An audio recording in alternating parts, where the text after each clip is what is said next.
हिंदू मुस्लिम बांधव एकत्र आहेत, म्हणूनच नेरळ शहरात शांतता अधोरेखित असल्याचे चित्र आजही पाहायला मिळते.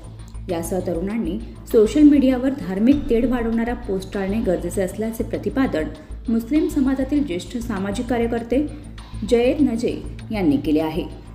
नेरळ पोलीस ठाणे येथे आयोजित शांतता व मोहल्ला कमिटीच्या बैठकीत ते बोलत होते.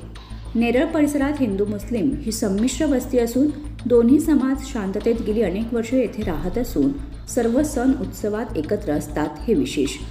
तर आगामी सण उत्सवाच्या पार्श्वभूमीवर शहरात शांतता टिकावी, तसेच येणाऱ्या सण उत्सवात कुठलाही अनुचित प्रकार घडू नये यासाठी पोलीस विभागाकडून खबरदारी म्हणून नेरळ पोलीस ठाणे येथे दिनांक 24 जानेवारी रोजी सायंकाळी शांतता समितीची बैठक आयोजित करण्यात आली होती. नेरळ पोलीस ठाण्याचे प्रभारी अधिकारी शिवाजी ढवळे यांच्या माध्यमातून शांतता व मोहल्ला कमिटीची बैठक नेरळ येथे पार पडली.